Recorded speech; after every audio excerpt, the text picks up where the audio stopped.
Welcome to the Scrum.org Community Podcast, a podcast from the home of Scrum. In this podcast, we feature professional Scrum trainers and other Scrum practitioners sharing their stories and experiences to help learn from the experience of others. We hope you enjoy this episode. Hello and welcome to the Scrum.org Community Podcast. I'm your host, Dave West, CEO here at Scrum.org. Today's podcast is focused on the journey of one of our fantastic professional Scrum trainers, one of our PSTs. We're very fortunate to have to the podcast today, Sam Adesoga. Sam, welcome to the podcast. Thank you, Dave. Good morning, good afternoon, good evening, wherever you might be listening. And it's great to be on the podcast today. So where are you actually talking to us from, Sam? So I am in London today, in my family home in London today. In bristling, cold, chilly London. Excellent. But you don't always spend all your time in London, I'm led to believe. Yes, I actually spend about 40 to 50% of my time in Africa, in particular Lagos and in Accra, Ghana recently. Since I became a PST, I've been picking up some work in that part of the world as well. And that's what I mean. Wow, I'd really like to lean into that in today's podcast because I think it's really interesting market, really interesting continent. There's all sorts of things going on in Africa that I'd love to explore. But before we do that, tell me a little bit about your background and how you came upon Scrum. So many years ago, I used to be a developer and I worked with a consultancy called ThoughtWorks with Martin Fowler and a few other guys there. And that was how I actually came across agility at work. And we did, at the time, all of our projects were delivered using the Scrum framework. Even though, knowing what I know today, I don't think that we did quite well with the framework. I think we did the events, it was more extreme, a blend of extreme programming and Scrum. But yeah, so that was the very first time I came across Scrum. Wow. And yeah, I mean, many of us know ThoughtWorks. They've been sort of legendary in our industry with Jez Humble, Martin Fowler, Rebecca Parsons, some amazing people from there. And so they really emphasize the importance of delivering working software and the importance of frequently delivering, Jez's work on continuous delivery, etc. So that's when you sort of discovered it. What happened next? So I in ThoughtWorks, fortunately for me, we were thrown in at the deep end. I mean, I was a developer. I was doing some PO work, BA work, doing some testing work. And that was quite interesting because we also got to do a lot of TDD, whereby you are automating your test, as you said, the pipeline as well. And just to lean on what you said, right? We had that concept of delivering done work. From the very first sprint, we made sure something was delivered. And after I left ThoughtWorks, I went on to work with many other organizations from betting. I did media, Channel 4, BBC, then spent about 8 years working with different investment banks. I've done about 5 or 6 investment banks in that time. And what they liked was the foundation that was built into me from ThoughtWorks. So a lot of the guys brought me on board to because this guy understands Agile, he really lives it, let's bring him on board. And they didn't really care about anything else. And on one of my gigs, it was at the French bank in London, where I was brought in as a test manager, but that was the very first time I became a Scrum Master for the team. So these guys were building a trading platform for risk, and they had like 6 months delivery cycle, and they were really struggling, and they brought me on board to come help them. And part of what we did on that team was to get them to, we did a 1 month sprint in the end, where we were able to build, release, test within a month. And that was probably one of the key defining moments of my career where I thought, you know what, I could help organizations deliver value using the Scrum framework. Yeah.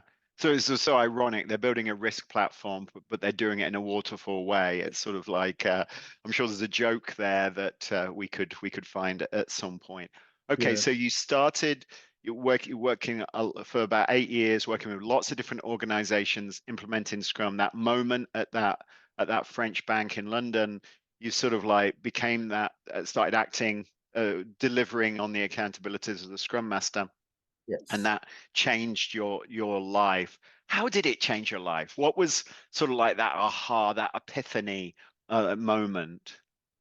So I think for me, working at that bank, I remember when I did my first proposal to say we were going to try to deliver the product incrementally in a 1 monthly cycle, people laughed at me. And there was a funny thing that happened. I had a meeting with the managers, and I remember it was about 12 minutes into that meeting, I was stopped and said, Sam, this is not possible. Go away and think about it and come back. And so I didn't know we could do it, to be honest with you. I just thought there's a lot of unknowns here, but let's give it a try. And so I went away, and 2 weeks after, I came back to the same room with more people, having spoken to more people, and said, yes, we're going to go for that. And that took us about 18 months to get to that point. That involved building CI/CD pipelines, automating tests, getting the users to partner with the Scrum teams and be part of our sprint review. But we did get there. And it was when I was about to leave, now reflecting on what we had done in that bank in 18 months, I thought, you know what, I was going to carry on helping organizations, adopt Scrum. And that was really, for me, the defining moment. I was about to leave, just reflecting on my experience in that particular bank. Yeah, so this whole experience of actually going from the impossible to the possible, and Absolutely. you sort of the untapped power that Scrum gave you. Okay, after you left that bank, where else did you go? Tell me a little bit about some of the other experiences. Barclays was another one that I like to talk about. So I went to Barclays twice. So the first time I did work with John Smart. I don't know if you know John Smart. Yeah, Yeah, I do actually know John Smart. Yes. yeah, actually. So I worked on the team, and what we were doing at the time was helping Barclays to take on better ways of working. So at the time, we had the process in the bank had about 14 gates in the process from an Ooh. idea to production. And what the team had done was to design a new process that was about 3 or 4 gates. And what I loved about that experience was teams were brought into the new ways of working on invitation. So Mm. we had a set of criteria. If you wanted to try out the new ways of working with the promises of going to production a lot quicker, you had to make sure you met certain criteria, which forced some managers to rethink the way they were structured around work. And eventually and then every 2, 3 weeks, we had a demo showing what teams that were using the new ways of working, how it was improving their work, and how their users were very happy.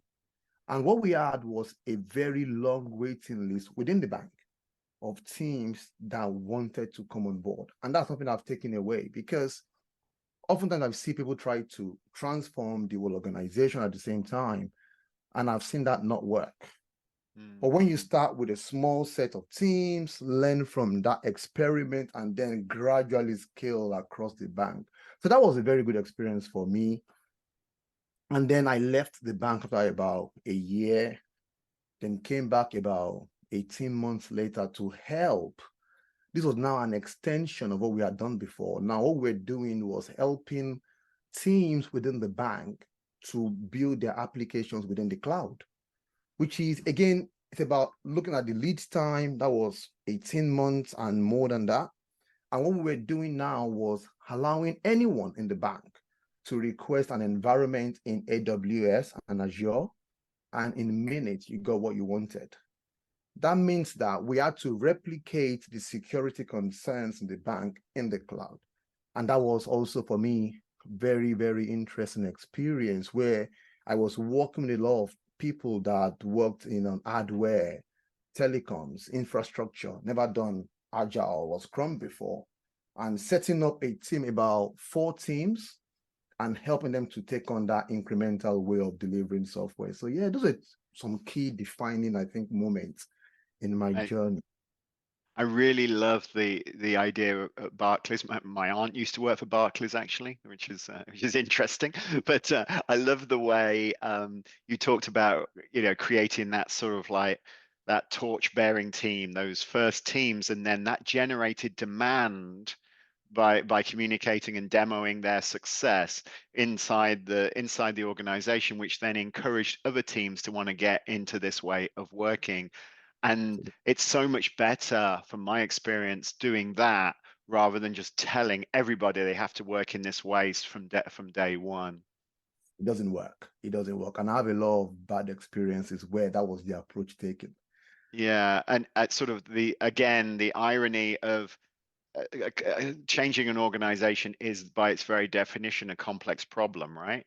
And the irony that we would do that in a waterfall, non-incremental, non-learning, non-agile way is not lost on me. I mean, Absolutely. You know what I tell organizations now? We teach and coach that the business they're doing is complex. And oftentimes we try to then change their ways of working using a very complex, convoluted approach. So for me, my mantra is already their work is complex. You've got the politics, the organizational structure. So we've got to simplify our approach to help them move to that better way of working.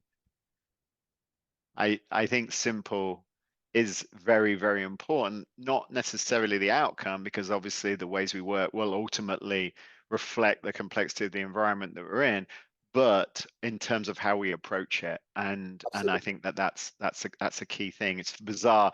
Ken Schwaber, the co-creator of Scrum, just sent me an email with a joke about complexity and simplicity. So it's funny that you should mention that. All right, so I've had enough talking about banks. Love them, by the way. Amazing institutions doing some amazing stuff, and you've obviously been heavily involved in those organizations. Take me to Africa. What you've doing a significant amount of time and doing a lot of work in a number of countries in Africa. Tell me what's happening there, Sam. So I think there's still a lot of work to be done in Africa. A lot of the government in recent years are now taking on transformation, trying to improve the way they run their businesses. In fact, about 2 weeks ago, I spent about a whole day talking about the digital economy in Nigeria and what does that mean for people. And so yeah, I think, and also if you think about the fact that there's a lot of startups in Africa. In fact, I read some data somewhere that there is actually, Nigeria has got the highest number of funded startups in Africa, one of the highest in Africa. And that is driving everything else. Internet penetration is becoming more accessible. People have got access to internet. The music is being transmitted on Spotify. People are actually changing their lives, earning more money through the internet. So there is a general appetite for digital transformation. So that's what we've seen so far. And also what I've also seen as well is in the job market, we are seeing an increasing number of Scrum Masters and Agile coaches being advertised. And that for me is a good sign that people are now looking to improve their ways of working, be more effective, improve efficiency by trying to use Scrum and or the other agile methodologies out there. What I've noticed, and from talking to you and others about Africa, is that one, yeah, there's a huge opportunity because of the sheer volume and size of the continent. I mean, it's big. My son's really into drawing maps at the moment, and he just spent 2 evenings drawing all the countries in Africa and drawing around that. I think he's then going to put an alien invasion, so I'm not totally but he's drawing, and I didn't realize there were so many. I even though I sort of know.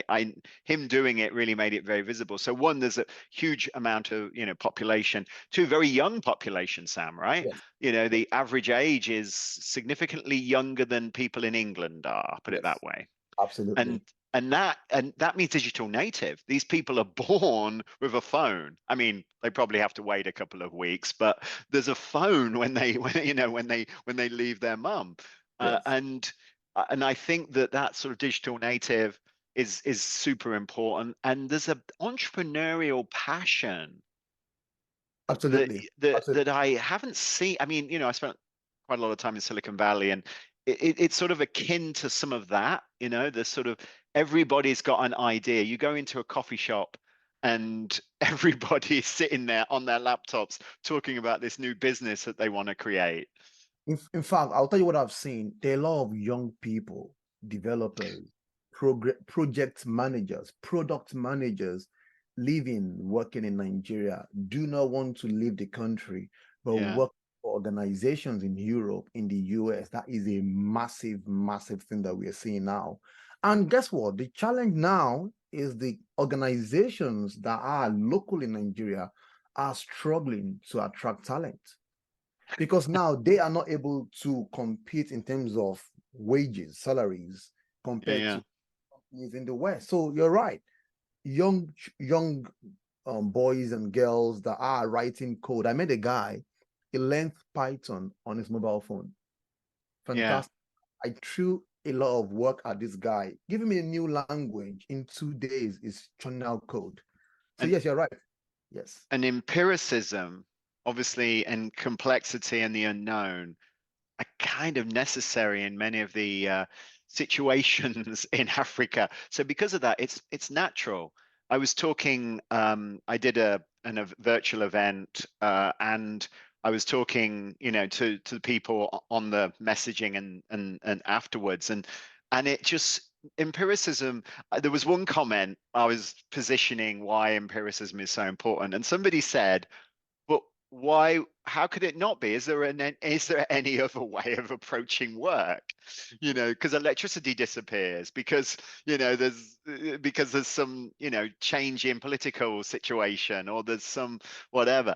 And I was like, oh yeah, I guess empiricism is a sort of a more natural thing when you're an emerging economy rather than I'm not going to say stagnant economy, but an existing legacy economy like Western Europe and North America, etc. I mean, I was going to say as well that I personally believe that empiricism is actually innate in us as human beings. Look at Yeah, baby. How do we learn to walk, learn to write? We try, fail, then try yeah, again.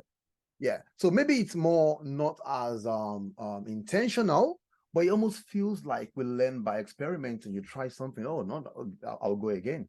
So to what you're saying also, what I see a lot is because of in Africa, it's ripe for innovation. And I've been talking to organizations about how we can use these agile ways of working like Scrum to drive innovation. That's complex. We don't have all the answers, a lot of unknowns, what we need to do.